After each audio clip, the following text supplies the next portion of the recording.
皆さんこんにちは。お久しぶりです。ヤオラムです。しばらく動画の更新をお休みしてしまってすいません。昨年子供が生まれまして、ちょっと実家が遠くて一人で見ているので忙しくてなかなか動画を更新することができませんでした。ご存知の方も多いと思いますが、動画はマレーシア人の旦那さんと2人でやっているので、旦那さんは普段仕事をしているので、その仕事の方もちょっと忙しくて、2人ともなかなか動画にまた向かうことができていませんでした。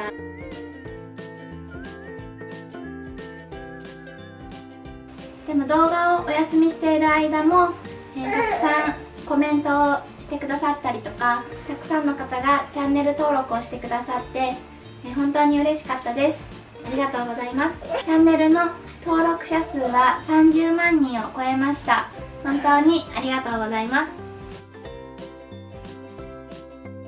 更新を待っているというようなコメントもたくさんいただきました。待ってくださって本当にありがとうございます。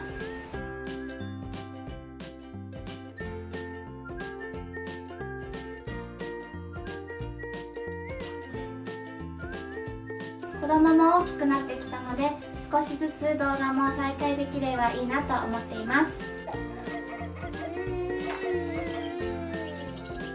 これからも変わらず日本の家庭料理を紹介していきたいと思っているんですが、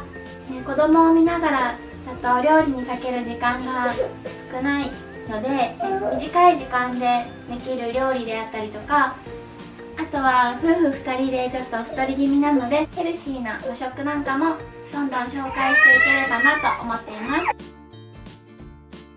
今は外出や外食もしにくくなってきているので、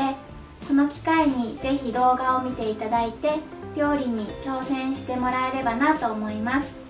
それでは皆さんもお体にお気をつけてお過ごしください。ご視聴ありがとうございました。